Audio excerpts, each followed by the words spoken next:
Hello everyone, it's Richard Lewis here with another video, and this one will certainly be a lot quicker than most of them.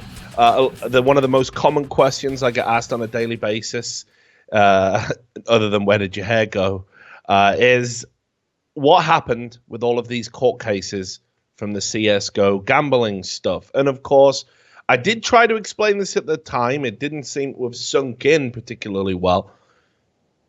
These things take an incredible amount of time, and we know that one case has already been refiled. And that's before we get into what's happening with Phantom Lord, with Valve, with everything else. So it's going to take a while for us to get to the inevitable end, whatever that might look like. I don't know if that's going to be people paying fines, people giving back what they owed, people going to jail, nothing happening at all. I don't know. That's going to be for the courts to decide. But ultimately, there are no updates until now. So PCGamesN.com, they published an article a few days ago at the time of recording this, where they basically had talked to the law firm, much like we did in this channel. You'll find an interview with a representative from Jones Ward, the legal firm that are taking this case on, and it reveals kind of, in a long roundabout way, what I've just said, but it does show that action is still ongoing. Now, TMartin has obviously gone off the grid. His attorney and representative, his counsel, said there'll be no more public comments in regards to the case. And he certainly tried to distance himself. Didn't stop him getting involved with some other crazy shit. And I'm pretty sure now that that's just his modus operandi. He really just cares about money, not his young fan base, not anything else.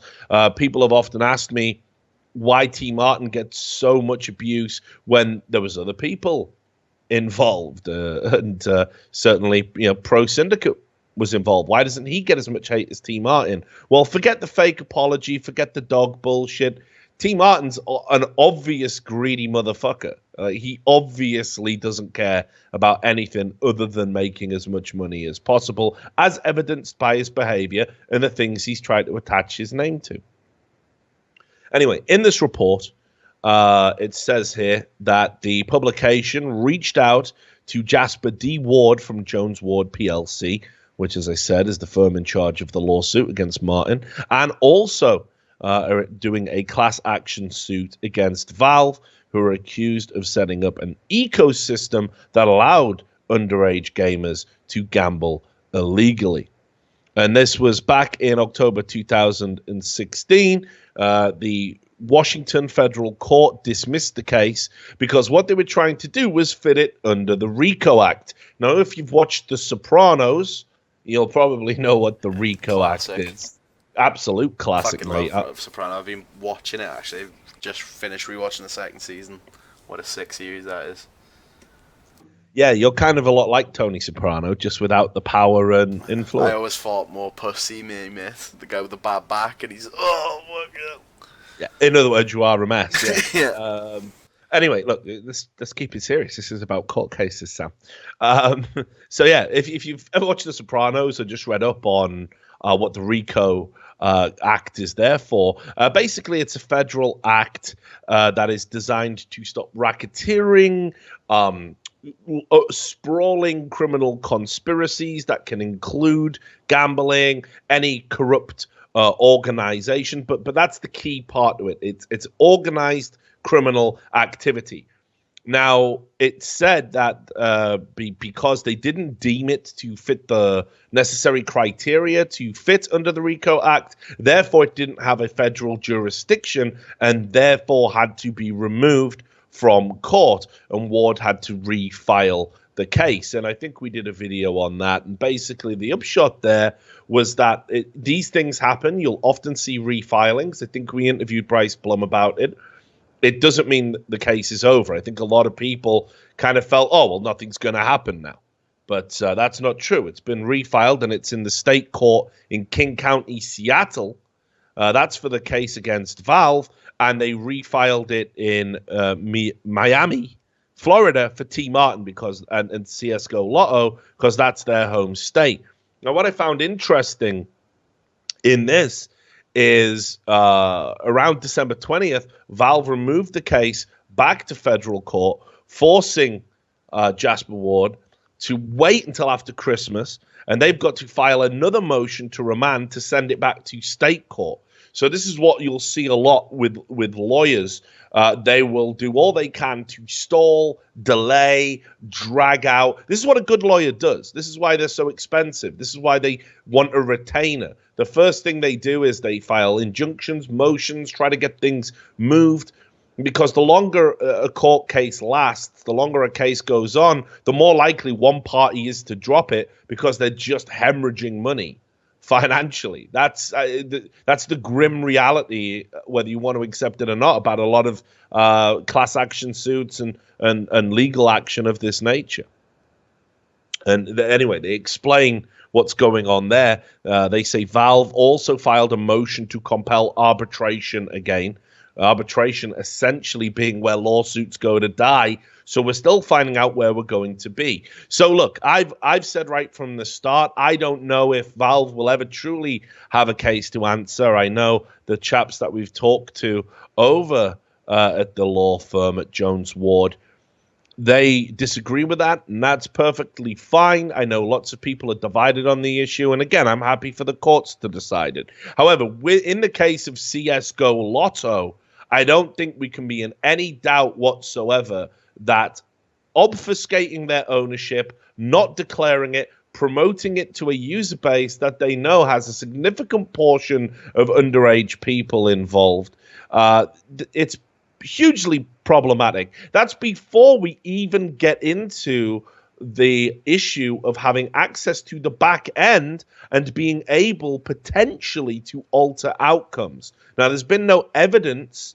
found that happened, and I do believe that Mr. Pro Syndicate, I shouldn't get him mixed up with the other syndicate, but Tom Cassell, basically, he said that they didn't rig any outcomes, and he would be transparent with that. He would give over everything to do with the website and code. But ultimately, until the court case gets into that, we're never going to know.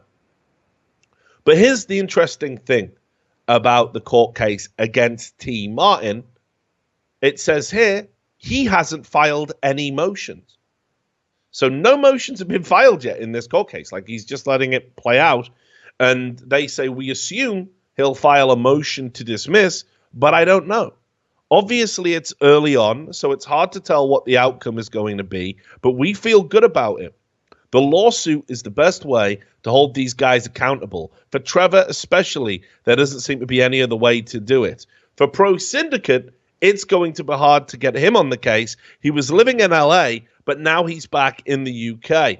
And what's interesting is the original headline for this article said that TMartin had fled the country, but it actually was a quote attributed to Pro Syndicate. Apparently, and yeah, I've had a couple of chats with him very briefly. We were going to maybe do something together, and that's kind of died on the vine. I guess, like everyone else, he kind of just wants it to go away. It's not going to go away. Just as a heads up, it's not going to go away until it's resolved. But the fact that he now has completely bailed on living in LA and has gone back to the UK is going to make it incredibly difficult for him to be held responsible. Now, given that he was a partner in CSGOLotto, I don't know what that looks like. I don't know if people would need to get a British law firm to file it against him.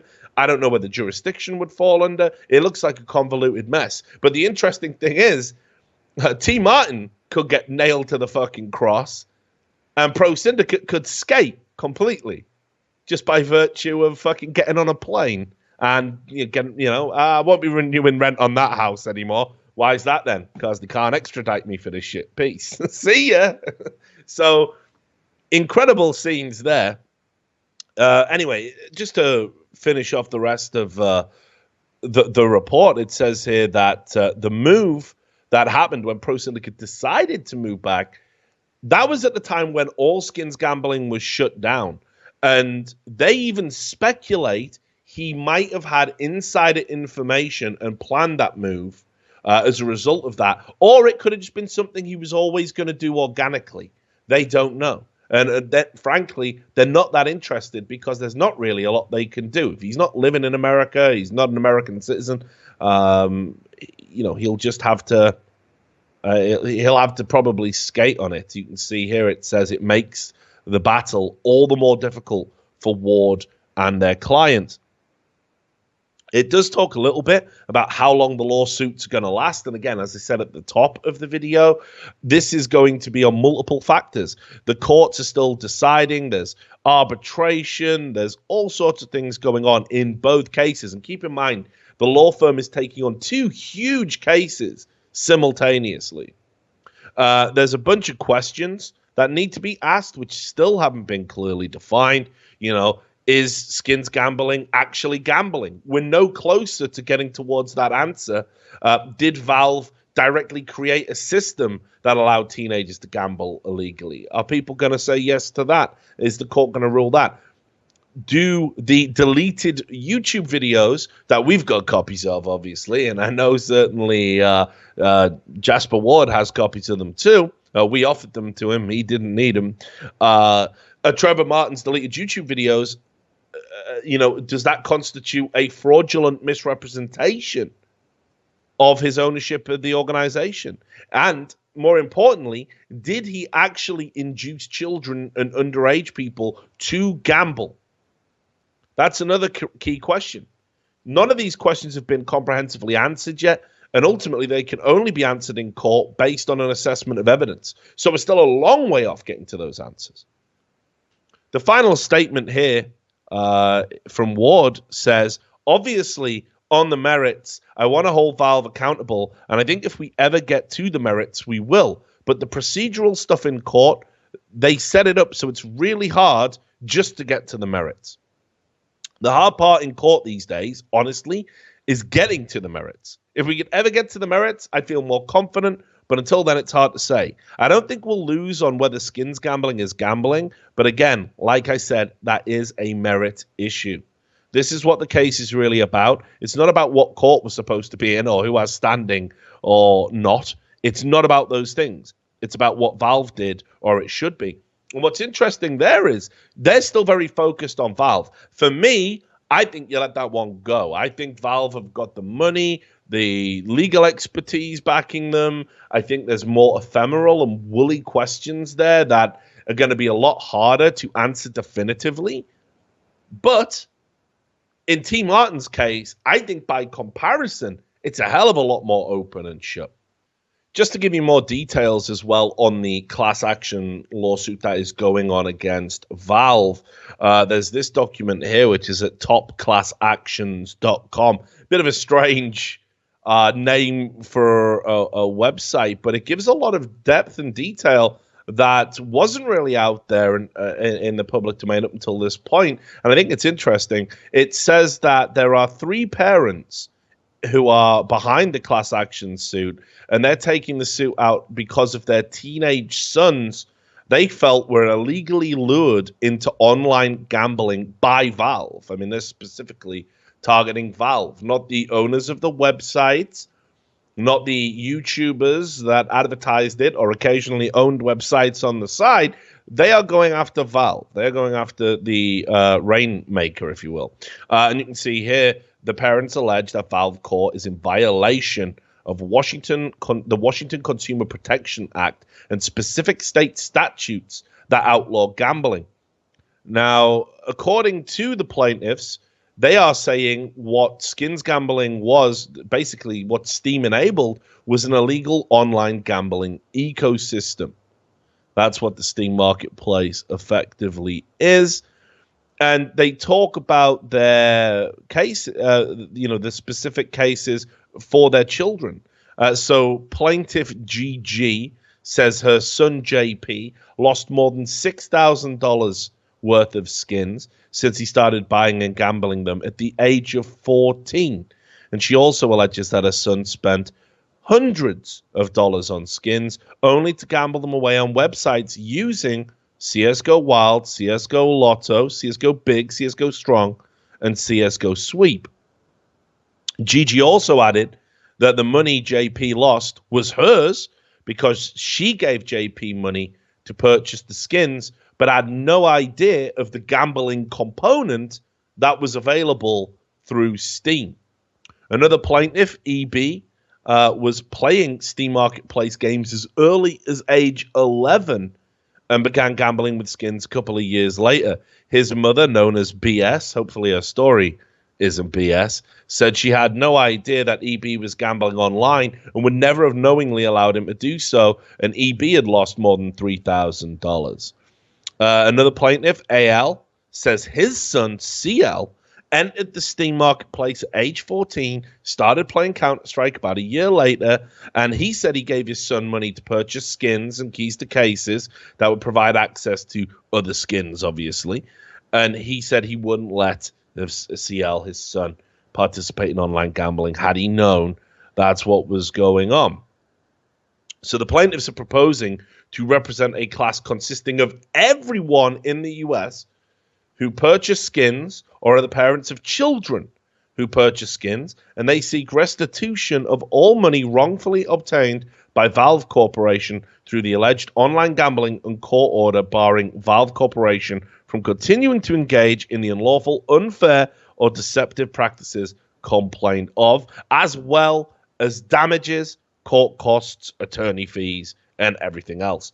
So those are some details about the case that I find particularly fascinating. I've always said I think these cases are incredibly rare. I think, without wanting to put too fine a point on it, I think if you enable a child to run up thousands of dollars of debt, you might want to take a look at what you're doing. But certainly, these are the cases, these are the people that are going to be spearheading. But we will wait and see. Obviously, none of the parties that are likely to attend court have talked. They've been advised by their counsel, don't do any more cringeworthy videos. And they're getting on with business as usual. Now, it's interesting, though, because one of the reasons why Pro Syndicate didn't want to come on and didn't want to do an interview with me, even though we did talk about it and it looked like it was going to go ahead, is that he says he feels that it's moved on. He feels that it's left in the past. But, Sam, you went and looked over on his YouTube video just recently, and what are the comments like? Yeah, they're all obviously saying scammer. You stole skins from kids. I think there's almost like another layer to this. Regardless of what happens in the courts, there's got to be some sort of public interaction. You might have to wait until after the case, but people want to know who did what, who said what, who chose to do this. How much involvement did one party have compared to the other? Was one person coerced or influenced? There's so many other questions that we're never going to get to the bottom of unless somebody actually comes forward and talks about it. And I would just urge them again, you're going to get a fair hearing with me, even though I think what you did is disgusting. I think people have done worse. I think Phantom Lord, what he did, is inarguably worse. And again, we're still waiting on updates about what is going to happen with him. He's been named in some class actions. I don't think anybody has taken out a specific class action against him and his company specifically. CSGO Shuffle, that would be, which I'm waiting to see what happens there. But there you go. That is as much as we know. Updates on this story from this point onwards are going to be incredibly slow. The hard part was bringing it to light, getting it out in the public domain. Now, the sad reality, it could be years before we know what the end of this story looks like. So you've got to have patience and faith that the lawyers and indeed the legal system are going to arrive at the right outcome. So justice is acted out against these people who did some fairly reprehensible things. How reprehensible? I don't know. I guess that's the sliding scale. But there you have it. So there's your update. Big thanks to PCGamesN.com for reporting on that story, of course, and definitely go check out their publication. And until next time, take care. See you on the next video.